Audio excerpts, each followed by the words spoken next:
बिस्मिल्लाहिर्रहमानिर्रहीम। स्टूडेंट, आज हम डिस्कस करेंगे shapes and bond angles of molecules.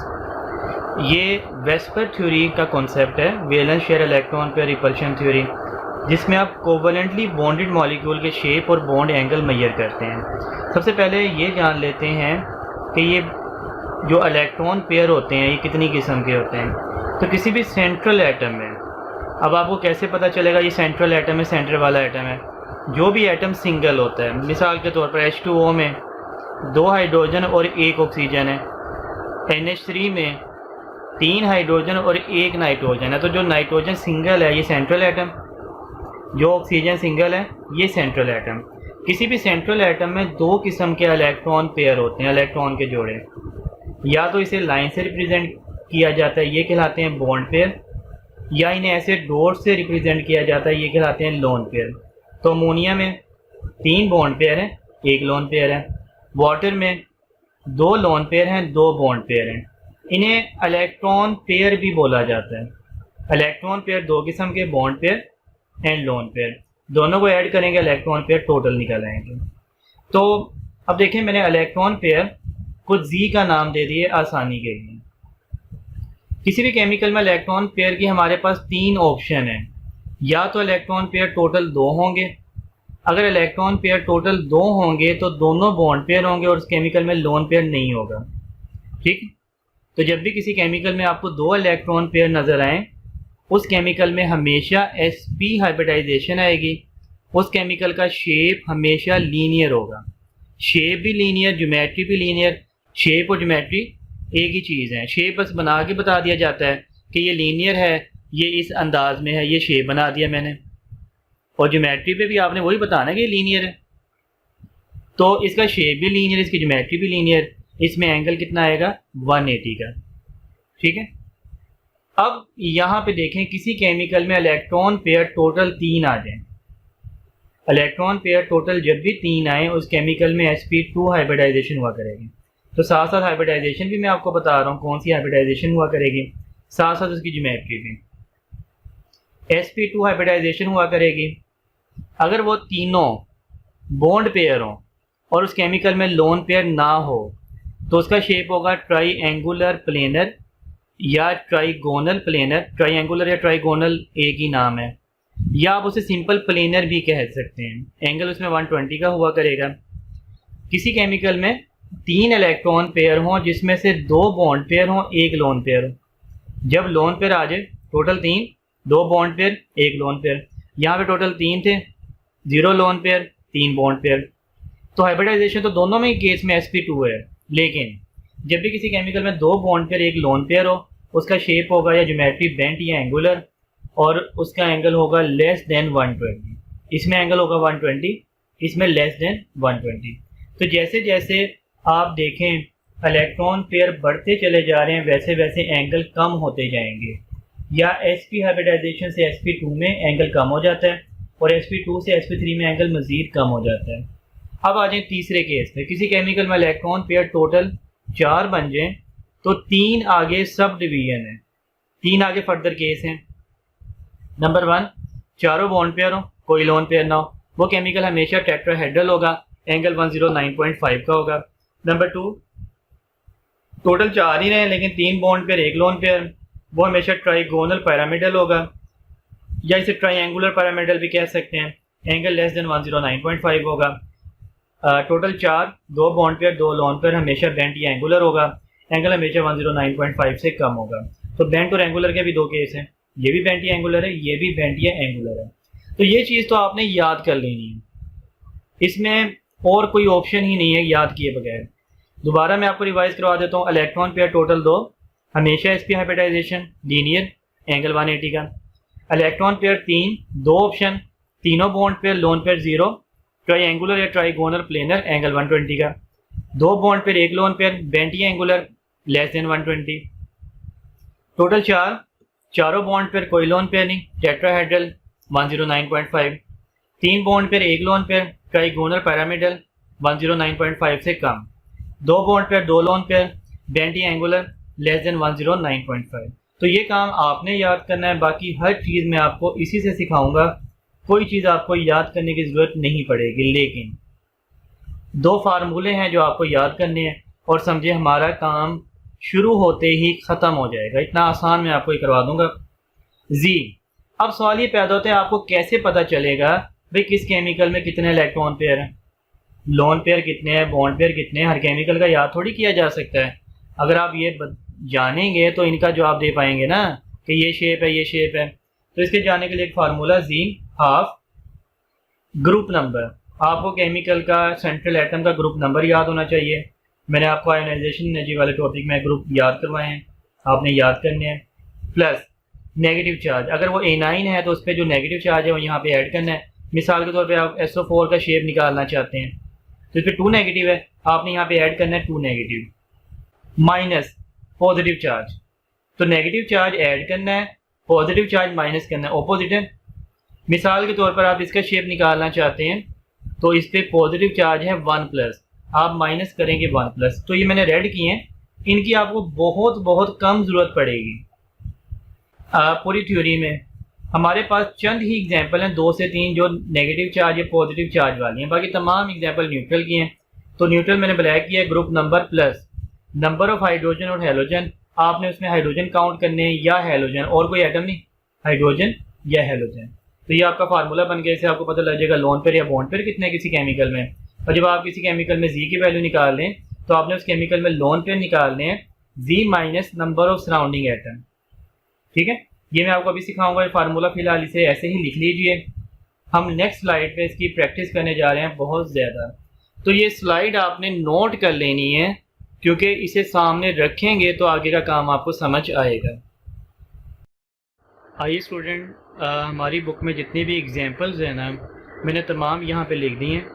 तो हर केमिकल का शेप मैं आपको बनाना सिखा दूँगा, उसके बॉन्ड पेयर, उसके लोन पेयर, उसकी हाइब्रिडाइजेशन और उसका बॉन्ड एंगल। ठीक है, तो अनसीन एग्जांपल नहीं आया करती, तो तमाम ये एग्जांपल हैं। अगर आप इन्हीं की प्रैक्टिस कर लें तो मेरा नहीं ख्याल कि आप वेस्पर थ्योरी में कोई क्वेश्चन ऐसा नहीं जिस पे आपकी ग्रीप बनाओ, हर क्वेश्चन आप कर लेंगे।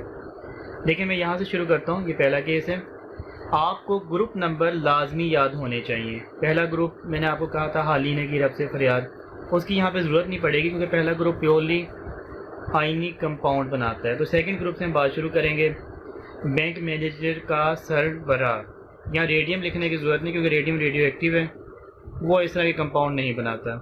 तो बाकी आप याद रखेंगे बैंक मैनेजर का सरबराह, तो आप ऐसे इसे याद रखिएगा। अब आपको जब ग्रुप नंबर याद है तो समझें आपको हर चीज़ आ गई। मैंने आपको फार्मूला सिखाया था G half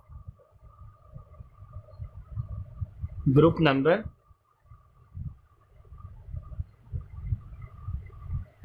plus negative charge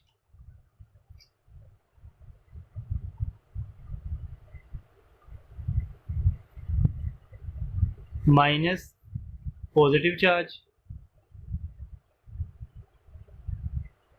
plus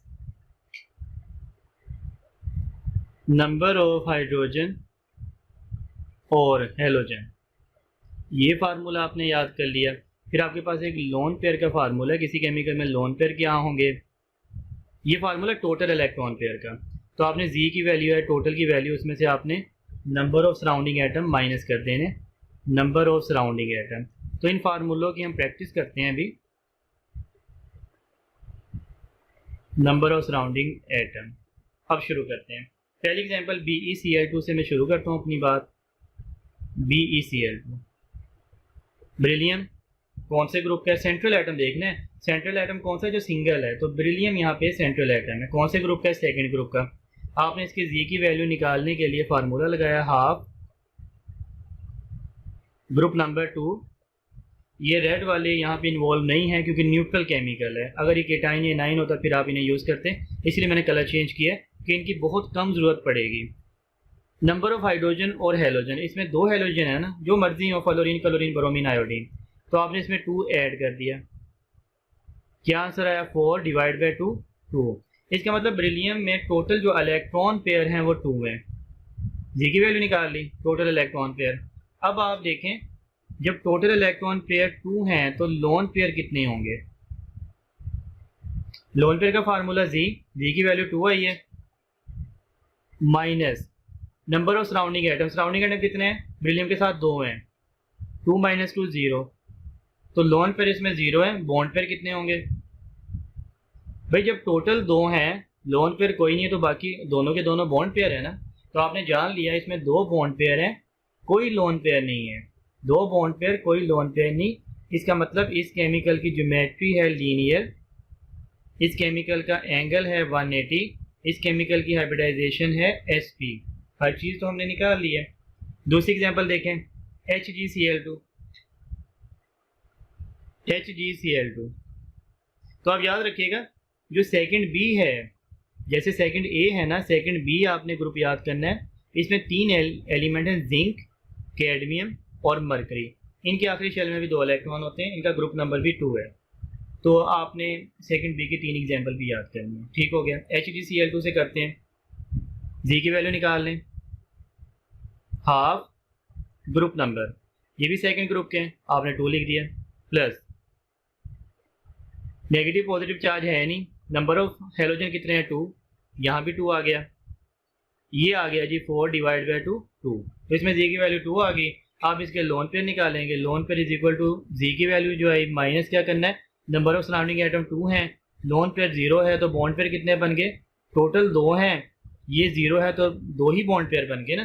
तो ये क्या हो गया, जब 2 बॉन्ड पेयर कोई लोन पेयर नहीं, लीनियर, sp हाइब्रिडाइजेशन और 180 का एंगल। आप बना सकते हैं इसका शेप भाई, HgCl2 लीनियर बनेगा। आगे बात समझ। तो इसकी मज़ीद बहुत सी आप प्रैक्टिस कर सकते हैं, SrCl2, इसमें भी 2 बिल्कुल सबके सेम ही आंसर आएंगे। आप करते रहिएगा, तमाम की प्रैक्टिस कीजिएगा, तमाम के आंसर निकाल के देखेगा, सेम आएंगे। इन केस पे आ जाएं, BH3, BF3, AlCl3, तो ये तमाम केस में हम थर्ड ग्रुप लिखते हैं।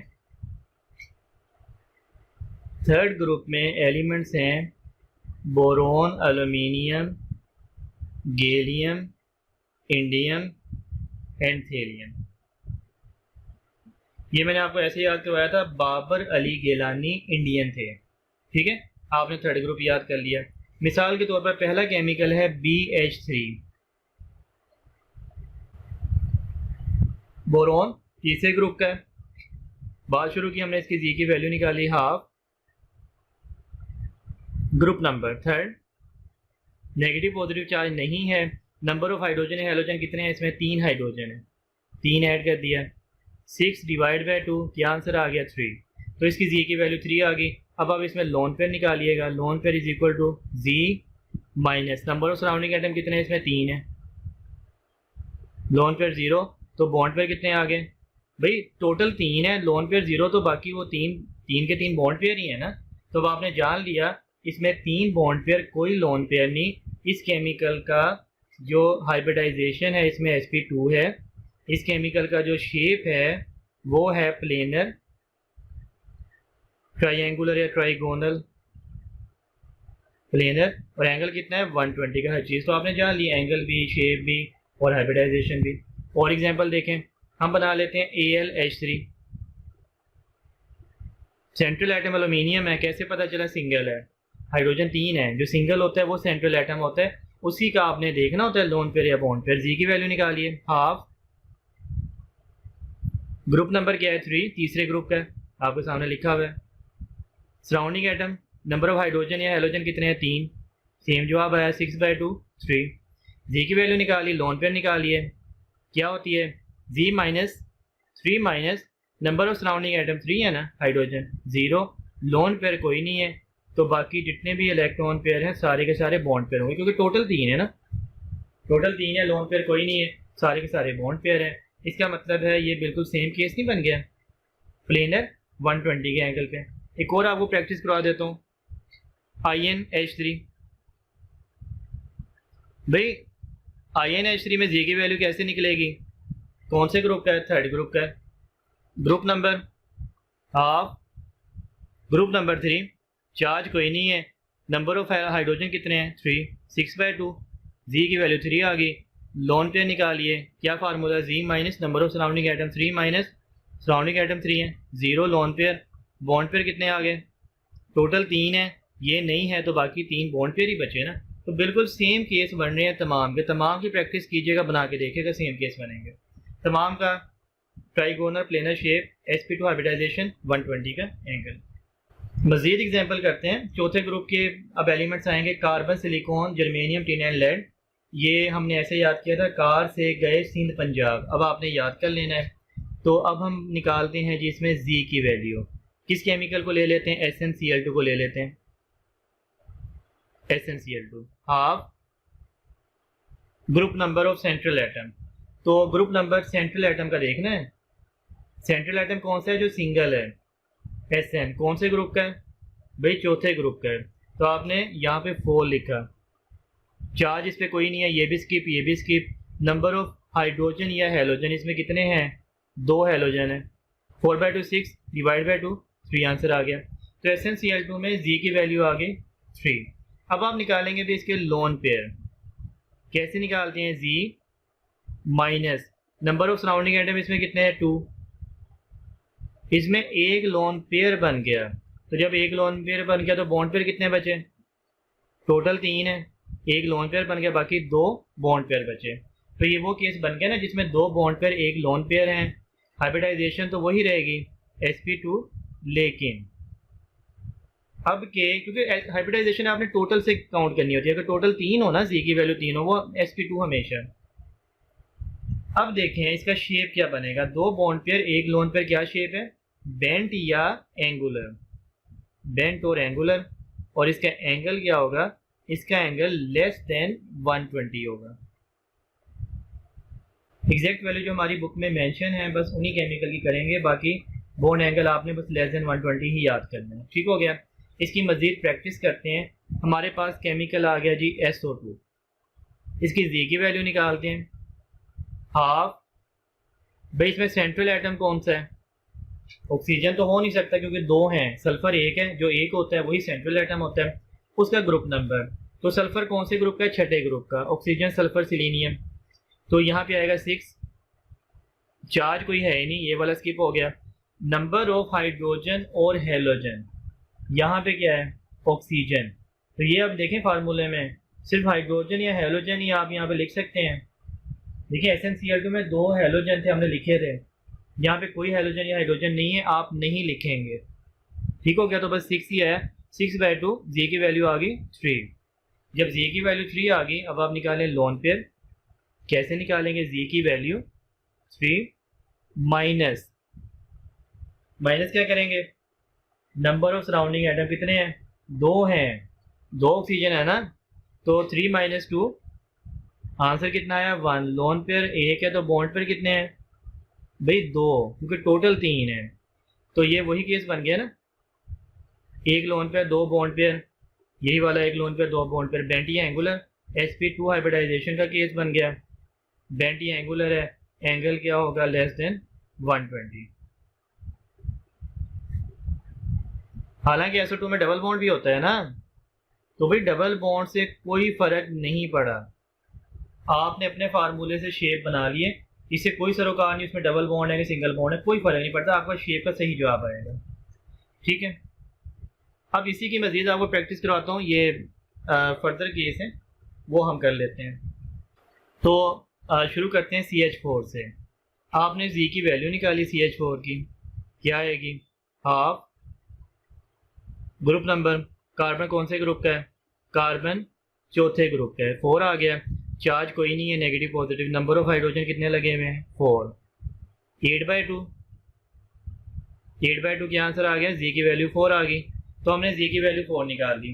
जी की वैल्यू 4 आ जाए तो आप गेस कर सकते हैं इसमें sp3 हाइब्रिडाइजेशन होगी CH4 में। अब आप निकालें इसका लोन पेयर। लोन पेयर का क्या फार्मूला? जी की जो वैल्यू है उसमें से क्या माइनस करना है? नंबर ऑफ सराउंडिंग आइटम कितने लगे हुए हैं? 4। 4 - 4 0। लोन पेयर 0 है तो बॉन्ड पेयर कितने बचे भाई? टोटल 4 थे। 0 लोन पेयर, तो 4 के 4 बॉन्ड पेयर ही है ना। तो ये वो केस बन गया ना कि 4 बॉन्ड पेयर, कोई लोन पेयर नहीं। क्या शेप बनेगा? इसका शेप बनेगा टेट्राहेड्रल। एंगल क्या होगा? 109.5 ठीक हो गया। GeH4 करते हैं, मजीद आपकी प्रैक्टिस होगी। जी की वैल्यू निकालिए। जर्मेनियम कौन से ग्रुप का है भाई? जर्मेनियम चौथे ग्रुप का है। Carbon silicon germanium tin lead car से गए Sindh Punjab. Half group number 4 charge कोई नहीं, नंबर ऑफ हाइड्रोजन है हेलोजन कितने लगे हुए 4 प्लस 4 8/2 क्या जी की वैल्यू आ गई 4।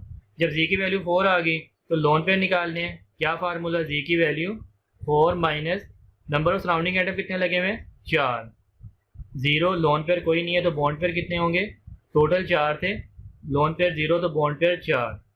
क्या बना यही केस नहीं बन गया टेट्राहेड्रल एंगल 109.5 हाइब्रिडाइजेशन sp3 ठीक हो गया। NH4+ ये हमारी बुक में वाहिद एग्जांपल है जो केटाइन और एनाइन की हैं, तो हम इससे प्रैक्टिस करेंगे। ये फार्मूले में जो नेगेटिव चार्ज और पॉजिटिव चार्ज का ऑप्शन है इसकी। तो सबसे पहले जी की वैल्यू निकालते हैं। इसमें नाइट्रोजन सेंट्रल एटम है, कैसे पता चला सिंगल है। सेंट्रल एटम कौन से ग्रुप का है भाई नाइट्रोजन 5वें ग्रुप का है, तो आपने जी की वैल्यू निकाली G is equal to half group number 5 हाँ जी प्लस नेगेटिव चार्ज नहीं है नेगेटिव माइनस पॉजिटिव चार्ज, तो माइनस पॉजिटिव चार्ज इस पे कितना है 1 प्लस नंबर ऑफ हाइड्रोजन है हेलोजन कितने लगे हुए 4 लगे हुए हाइड्रोजन 4 हो गया। तो जी की वैल्यू कितनी आ गई 5 माइनस 1 4 प्लस 4 8/2 ये जी की वैल्यू 4 आ गई। जी की वैल्यू 4 आ गई तो इसमें हाइब्रिडाइजेशन sp3 हो गई।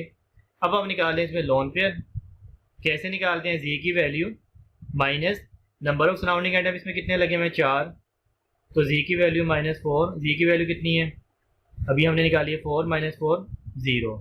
इसमें लोन पेयर 0 है तो बॉन्ड पेयर कितने टोटल इलेक्ट्रॉन पेयर 4 थे, लोन पेयर कोई नहीं तो बॉन्ड पेयर 4। तो क्या हुआ शेप भाई यही शेप हुआ जो हम डिस्कस कर रहे हैं टेट्राहेड्रल एंगल 109.5। आ रही है बात समझ 109.5 मैंने आपको इतना दिलचस्प करवा दिया है ये और इतना सिंपल आसान करवा दिया कि मेरा ख्याल है कि अब आपको ये करके मज़ा आना चाहिए। SO4 2 नेगेटिव SO4 2 नेगेटिव जी की वैल्यू निकालते हैं हाफ ग्रुप नंबर सल्फर कौन से ग्रुप का है छठे का 6 हाँ जी प्लस नेगेटिव चार्ज क्या है 2 तो आपने ऐड करना है 2 ठीक है ऐड करना है। पॉजिटिव चार्ज इसमें है नहीं, नंबर ऑफ हाइड्रोजन और हेलोजन कितने लगे हुए हैं कोई भी नहीं लगा हुआ ऑक्सीजन है ना, तो आप वो ऐड नहीं करेंगे। 6/2 8 6 प्लस 2 8/2 4 आ गया ना, तो आपने जी की वैल्यू 4 निकाल ली। जब जी की वैल्यू 4 आ गई तो लोन पेयर निकालिए। लोन पेयर कैसे आएंगे G minus number of surrounding atom, G की वैल्यू 4 है minus number of surrounding atom कितने हैं 4 ऑक्सीजन है ना 4 माइनस 4 0 तो लोन पेयर 0 है तो बॉन्ड पेयर कितने आएंगे भाई जी की वैल्यू टोटल है लोन पेयर कोई नहीं तो बॉन्ड पेयर 4 के 4 है। यही केस बन गया ना टेट्राहेड्रल एंगल 109.5। स्टूडेंट्स कुछ मज़ीद प्रैक्टिस करते हैं। NH3 NF3 H2O and H2S। तो NH3 में सेंट्रल एटम कौन सा नाइट्रोजन, कैसे पता चला एक है सिंगल है 3 हाइड्रोजन जो सिंगल होता है सेंट्रल एटम होता है। अब आप देख लें नाइट्रोजन कौन से ग्रुप का है भाई 5वें ग्रुप का है। तो बात शुरू करते हैं उसके ग्रुप नंबर से, जी की वैल्यू निकालें हाफ ग्रुप नंबर कितना है 5, ये चार्ज इस पे है नहीं, नंबर ऑफ हाइड्रोजन या हेलोजन कितने लगे हुए हैं 3 8/2 जी का आंसर 4 आ गया। अब आप लोन पेयर निकालिएगा, जो जी की वैल्यू है उसमें से क्या माइनस करना होता है नंबर ऑफ सराउंडिंग एटम, भाई सराउंडिंग एटम इसमें कितने हैं 3 हाइड्रोजन, लोन पेयर आ गया 1।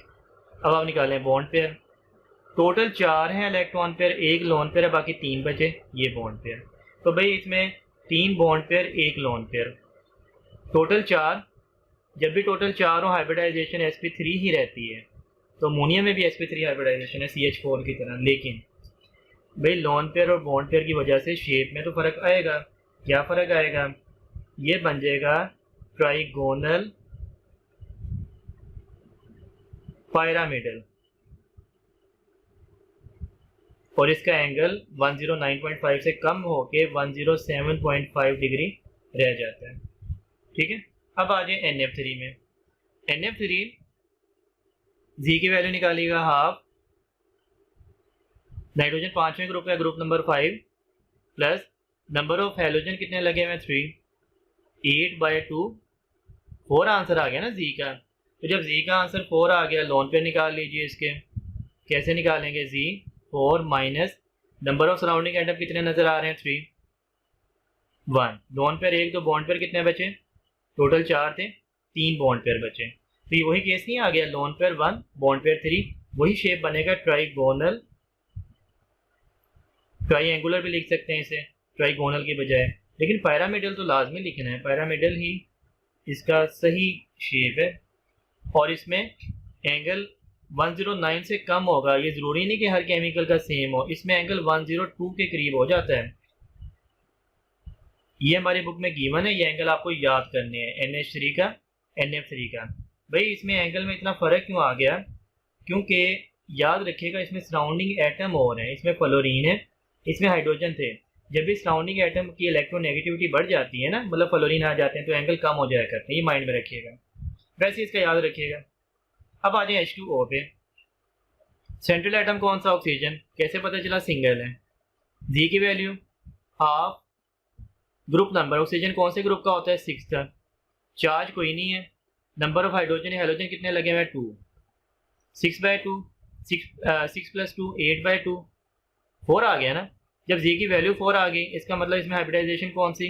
sp3। जब भी जी की वैल्यू 4 है तो sp3 हाइब्रिडाइजेशन होती है, वो तो आपने फ़ौरन बता देनी है जी की वैल्यू से। फिर आपने लोन पेयर इसमें फाइंड करने हैं। लोन पेयर फाइंड करने के लिए क्या करेंगे? जी की वैल्यू जो आई है उसमें से number of surrounding atom minus करेंगे। कितने सराउंडिंग एटम? 2, तो आपके लोन पेयर कितने बचे? 2। बॉन्ड पेयर कितने बचे? टोटल 4 थे, 2 लोन पेयर 2 बॉन्ड पेयर। ठीक है, अब देखें, जब भी किसी केमिकल में 2 लोन पेयर हो 2 बॉन्ड पेयर हो तो क्या शेप बनता है उसका? बेंट या एंगुलर।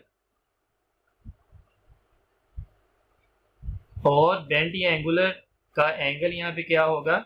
Less than 109.5। तो वाटर के केस में ये एंगल 104.5 डिग्री रह जाता है। 109 से कम है, लेकिन आपने इसकी वैल्यू एग्जैक्ट याद कर ली है। H2S में देख लें, H2S में सल्फर सेंट्रल एटम है जो कि सिंगल है। आप जी की वैल्यू निकालिएगा हाफ, ग्रुप नंबर सल्फर छठे ग्रुप का है, ये नहीं आएगा, ये नहीं आएगा। नंबर ऑफ हाइड्रोजन कितने लगे हुए? 2, 8/2, 4, जी की वैल्यू 4 आ गई। अब आप लोन पेयर निकाल लीजिए, जी की value minus number of surrounding atom 2, 2 lone pair, तो बॉन्ड पेयर कितने हैं? 2। सेम केस आ गया, same hybridization, same shape, bent या एंगुलर। एंगल 109.5 से कम, लेकिन एंगल सेम नहीं होते। एंगल इसका 104.5 था, इसका एंगल 92 के करीब हो जाएगा, तो 109.5 से तो कम है। लेकिन इन केमिकल का जो हमारी बुक में एंगल मेंशन है ना, आपने लाजमी याद करने हैं। स्टूडेंट, थोड़ा सा ऑर्बिटल ओवरलैपिंग के बारे में जानते हैं। मैंने आपको पहले ये पढ़ा दिया कि ऑर्बिटल ये हमेशा 2 इलेक्ट्रॉन मैक्सिमम अपने अंदर रख सकते हैं। एस ऑर्बिटल है, 2 इलेक्ट्रॉन आ सकते हैं। पी सब शेल के 3 ऑर्बिटल हैं, px, py, pz, और डी के 5 ऑर्बिटल हैं।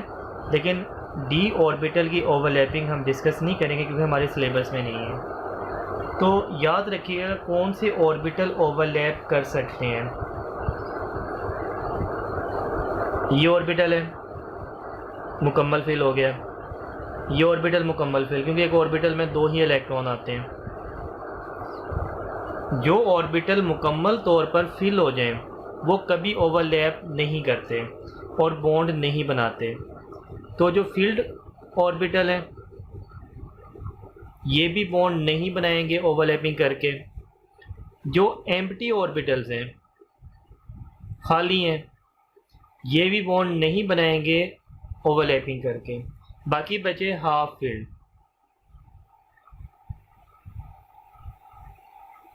जो ऑर्बिटल हाफ फील्ड है, मिसाल के तौर पर p ऑर्बिटल में, px में, py में, pz में 2 इलेक्ट्रॉन आते हैं, ये जी ये हाफ फील्ड है।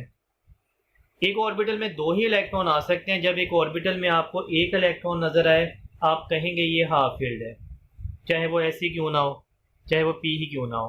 तो हाफ फील्ड ऑर्बिटल की ओवरलैपिंग होती है और इसी से बॉन्ड बनते हैं। ठीक हो गया। तो ना ही मुकम्मल भरे हुए ऑर्बिटल बॉन्ड बनाएंगे, ना ही एम्प्टी ऑर्बिटल बॉन्ड बनाएंगे, हाफ फील्ड ऑर्बिटल बॉन्ड बनाएंगे ओवरलैपिंग करके। अब ये ओवरलैपिंग करेंगे कैसे? ओवरलैपिंग या तो लीनियर होती है जिसे एक्सियल भी कहते हैं, जिसे हेड ऑन भी कहते हैं। ओवरलैपिंग या तो पैरेलल होती है जिसे साइड वे भी कहते हैं। तो लीनियर ओवरलैपिंग कौन से ऑर्बिटल करते हैं? सबसे पहले जब भी एस ऑर्बिटल के साथ मिले, ये हमेशा सीधी लाइन में मिलते हैं, ये इनकी ऑर्बिटल की ओवरलैपिंग हुई। फिर आप इन्हें जब एक मॉलिक्यूल बन जाता है इस अंदाज में शो कर देते हैं, जहाँ पे ओवरलैपिंग हुई उस एरिया को थोड़ा बड़ा कर देते हैं। ये इनके न्यूक्लियस एटम के, तो ये इस तरह एक मॉलिक्यूल बन गया। मिसाल के तौर पे हाइड्रोजन में एक ही होता है ना ऑर्बिटल, 1s1 हाफ फील्ड है, दूसरा हाइड्रोजन उसका भी 1s1 है। तो हाइड्रोजन जब हाइड्रोजन से मिलके हाइड्रोजन का मॉलिक्यूल बनाएगा तो इस तरह की ओवरलैपिंग होगी। लीनियर ओवरलैपिंग पहला केस हो गया एस एस की ओवरलैपिंग। दूसरा केस एस की पी ऑर्बिटल से ओवरलैपिंग भी लीनियर ही होती है। ये एस, ये पी, ये ओवरलैपिंग हुई और जहाँ पे ओवरलैपिंग हुई उस एरिया को बड़ा कर दिया, बाकी को छोटा कर दिया। अगर आप न्यूक्लियस की बात करें तो ये एस का न्यूक्लियस था, ये पी का, ये यहाँ पे न्यूक्लियस मौजूद है। ये एस की किसी भी पी ऑर्बिटल के साथ ओवरलैपिंग हमेशा लीनियर होगी। एस की किसी भी पी के साथ, पी वाई के साथ, पी एक्स के साथ, पी जेड के साथ हमेशा लीनियर होगी। इसकी आप एग्जांपल देख सकते हैं एच और एफ का बनना, क्योंकि एफ जो होता है ना, अगर आप इसकी कन्फिग्रेशन बनाएं 9 इसमें होते हैं electron, 1s2, 2s2, 2px, 2py, 2pz, दो इसमें और एक इसमें बचा। जो एक इसमें बचा आप देख सकते हैं इसी दायरे ने मिलना है, क्योंकि मैंने आपको सिखाया ना ही फील्ड मिलते हैं ना ही खाली मिलते हैं। हाफ फील्ड मिलते हैं ना, तो पी जेड ने ही एस के साथ मिलना है, तो पी जेड एस के साथ लीनियर ही मिलेगा। अब किसी के माइंड में क्वेश्चन आता है भाई पी जेड तो ऐसे होता है, फिर आपने उसे ऐसे क्यों बना दिया? अगर पी जेड आप ऐसे भी बना लें तो ऐसे यहाँ से आ जाएगा, ये ओवरलैपिंग भी लीनियर ही है, सीधी लाइन में है। ठीक हो गया। जहाँ से मर्जी आप ओवरलैपिंग कर लें, एस की किसी भी पी के साथ ओवरलैपिंग हमेशा लीनियर ही होगी। अब आ जाए तीसरा केस लीनियर ओवरलैपिंग का, वो है पी ऑर्बिटल के साथ भी लीनियर ओवरलैपिंग कर सकता है। पी एक्स के साथ या पी वाई के साथ या पी जेड के साथ लीनियर ओवरलैपिंग कर सकता है। और जहाँ पे ओवरलैपिंग हुई उस एरिया को आप बड़ा करके दिखा दीजिए, ये ऐसे हो गया। भाई ये क्या बात हुई? पी एक्स के साथ तो लीनियर ओवरलैपिंग कर सकता है, पी वाई के साथ कैसे करेगा, पी जेड के साथ कैसे करेगा? तो मैं आपको फ्लोरीन और फ्लोरीन की एग्जांपल से बात बता देता हूँ। ये मिलके F2 बनाते हैं। अब आप ऐसे देख लें, फ्लोरीन की कन्फिग्रेशन क्या है? 2pz। इसका फ्लोरीन का कौन सा दायरा है जिसने ओवरलैपिंग करनी है? 2pz। दूसरे फ्लोरीन का कौन सा दायरा होगा जिसे ज़रूरत है ओवरलैपिंग की? उसका भी सेम 2pz होगा। तो भाई जब फ्लोरीन के पास आएगा, इनके किन दायरों ने मिलना है? 2pz और 2pz ने मिलना है। तो अब आपके माइंड में अगर 2pz तो 2pz के साथ हमेशा पैरेलल मिलता है, भाई ऐसा नहीं है। जब भी पहले दायरे मिले पी के, वो हमेशा लीनियर ही मिलेंगे। लीनियर मिलने के बाद कोई और पॉसिबिलिटी हुई तो फिर पैरेलल मिलेंगे। तो यहाँ पे फ्लोरीन का पी जेड के साथ लीनियर मिल रहा है। तो पी ऑर्बिटल, कोई भी पी ऑर्बिटल के साथ जब पहली बार ओवरलैपिंग करेगा वो हमेशा लीनियर होगी। आपने ये नहीं कहना कि पी एक्स की पी एक्स के साथ लीनियर है और पी वाई की हमेशा पी वाई के साथ पैरेलल है, ऐसा नहीं है। और पी जेड की हमेशा पी जेड के साथ पैरेलल है, ऐसा नहीं है। ये तीनों लीनियर हो सकती हैं अगर ये पहली बार हो। ठीक हो गया। अब इसके बाद पैरेलल ओवरलैपिंग किसमें होगी? ये जब पी एक्स के साथ पहली बार मिल जाए, तो पी वाई जब भी पी वाई के साथ मिलेगा ना, दूसरा बॉन्ड बनाने के लिए पहला बॉन्ड बन चुका होगा, तो अब ये होगी साइडवे या पैरेलल ओवरलैपिंग। आप इसे ऐसे जान सकते हैं, ये यहाँ से ओवरलैप होता है और यहाँ से इस न्यूक्लियस यहाँ पे होते हैं इनके, इस न्यूक्लियस का जो डिस्टेंस है ना, इंटर न्यूक्लियर डिस्टेंस, इसके ऊपर से या नीचे से, इससे बनता है पाई बॉन्ड। न्यूक्लियस के दरमियान ओवरलैपिंग नहीं हुई, उसके ऊपर हुई या उसके नीचे। तो पाई बॉन्ड के हमेशा दो हिस्से होते हैं, एक ऊपर एक नीचे, ये दोनों मिलके एक पाई बॉन्ड बना रहे हैं। या पी जेड के साथ मिल जाए, ये भी केस है कि ये ऐसे पैरेलल मिलेंगे और ये इसमें भी इलेक्ट्रॉन ऊपर होंगे या नीचे, ये भी पाई बॉन्ड है। तो पाई बॉन्ड के हमेशा दो हिस्से हैं। अब पाई बॉन्ड हमेशा बनता है सिग्मा बॉन्ड बनने के बाद। मिसाल के तौर पर मैं आपको ये क्लियर कर दूं, नाइट्रोजन है 1s2 2s2 2px 2py 2pz, 7 electron दूसरे नाइट्रोजन के साथ मिलना चाह रहा है 1s2 2s2 2px 2py 2pz। तो नाइट्रोजन के साथ जब मिलेगा तो ये दायरा सबसे पहले इसके साथ मिलेगा लीनियर, फिर ये इसके साथ पैरेलल और ये इसके साथ पैरेलल। तो नाइट्रोजन में ट्रिपल बॉन्ड आएगा। पहला बॉन्ड सिग्मा है, इसके साथ मिलने से बना, दूसरा पाई और तीसरा भी पाई। ऑक्सीजन में देख लें 8 इलेक्ट्रॉन है 1s2 2s2 2px 2py and 2pz, 5 6 7 and 8। दूसरा oxygen 1s2 2s2 2px 2py and 2pz, 5 1 2 3 4 5 6 7 and 8। 8 electron पूरे हो गए। भाई px के साथ नहीं मिलेगा क्योंकि मुकम्मल भरे हुए दायरे हैं। py के साथ मिलेगा। पहला दायरा जब भी मिलता है कौन सा बॉन्ड बनाता है? सिग्मा। तो यहाँ पे ये नहीं सोचना py के साथ मिलके पैरेलल पाई बॉन्ड बना देगा। भाई यहाँ पे py के साथ मिलके पाई बॉन्ड बना रहा था, क्यों? px के साथ मिलके पहले सिग्मा बना चुका था। तो यहाँ पे जो पहला बॉन्ड ऑक्सीजन के दरमियान बनता है that is sigma bond, py के साथ मिल रहा है, और फिर pz के साथ मिलके पाई बॉन्ड बनाएगा। तो पहला बॉन्ड हमेशा सिग्मा बनता है, कोई मर्जी दायरे मिल जाए, px के साथ मिल जाए, py के साथ, pz के साथ, पहला बॉन्ड हमेशा सिग्मा, उसके बाद पाई बॉन्ड बनता है। स्टूडेंट, अब ऑर्बिटल ओवरलैपिंग तो हमने सीख ली, अब मज़ीद इसकी थोड़ी सी डिटेल जानते हैं। लीनियर ओवरलैपिंग एक्सियल या हेड ऑन ओवरलैपिंग से हमेशा सिग्मा बॉन्ड बनेगा। पैरेलल या साइड वे ओवरलैपिंग से हमेशा पाई बॉन्ड बनेगा।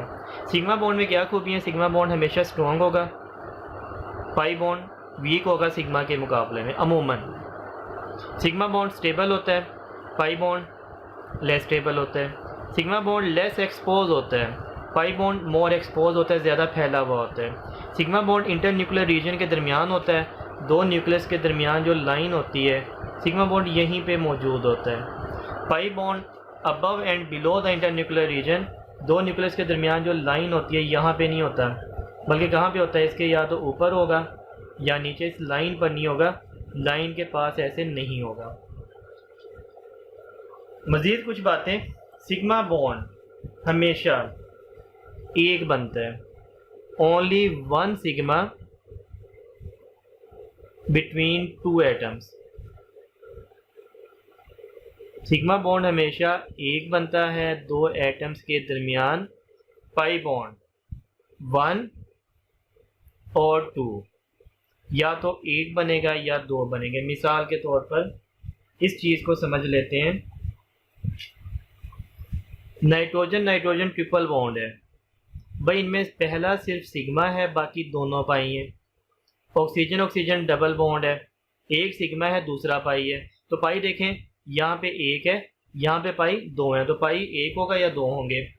एसिटिलीन में कार्बन ट्रिपल बॉन्ड और कार्बन हाइड्रोजन सिंगल बॉन्ड। तो जो सिंगल बॉन्ड होता है ना दो एटम के दरमियान, पहला बॉन्ड ये हमेशा सिग्मा होता है। कार्बन पहला बॉन्ड सिग्मा, कार्बन हाइड्रोजन पहला बॉन्ड सिग्मा। तो टोटल एसिटिलीन में 3 सिग्मा बॉन्ड है। मैंने कहा दो एटम के दरमियान देखना है। देखें, दो एटम के दरमियान कार्बन हाइड्रोजन के दरमियान एक सिग्मा बॉन्ड, कार्बन के दरमियान एक सिग्मा बॉन्ड, कार्बन हाइड्रोजन के दरमियान एक सिग्मा बॉन्ड। तो आपको दो एटम के दरमियान एक से ज्यादा सिग्मा बॉन्ड नजर नहीं आ रहे, टोटल जितने मर्जी हो दो एटम के दरमियान देख रहे हैं। और पाई बॉन्ड कार्बन कार्बन के दरमियान एक और दो, दो पाई बॉन्ड है। तो पाई बॉन्ड एक या दो होते हैं, सिग्मा बॉन्ड हमेशा एक होता है। दो एटम के दरमियान एक केमिकल की मैं बात नहीं कर रहा, दो एटम की बात कर रहा हूं, बार बार बता रहा हूं। नेक्स्ट देखें, sigma bond can form alone, अकेला बन सकता है। मिसाल के तौर पर हाइड्रोजन हाइड्रोजन एक सिग्मा बॉन्ड है, बन गया। Can after pi bond always formed after sigma, ये कभी अकेला नहीं बन सकता या ये कभी पहले नहीं बन सकता, ये हमेशा सिग्मा के बाद बनेगा। ये अकेला बन सकता है, ये अकेला नहीं बन सकता, हमेशा सिग्मा के बाद बनेगा। मिसाल के तौर पर ऑक्सीजन में डबल बॉन्ड में पाई बॉन्ड बना, पहले सिग्मा बना फिर बना। इसमें पाई बॉन्ड पहले सिग्मा बना फिर बना। इसमें पाई बॉन्ड पहले सिग्मा बना फिर दो पाई बॉन्ड बने, तो ये कभी अकेला नहीं बन सकता। इसमें सिग्मा बॉन्ड में फ्री रोटेशन पॉसिबल होती है, फ्री रोटेशन पॉसिबल है, और पाई बॉन्ड में फ्री रोटेशन पॉसिबल नहीं है, फ्री रोटेशन नॉट पॉसिबल।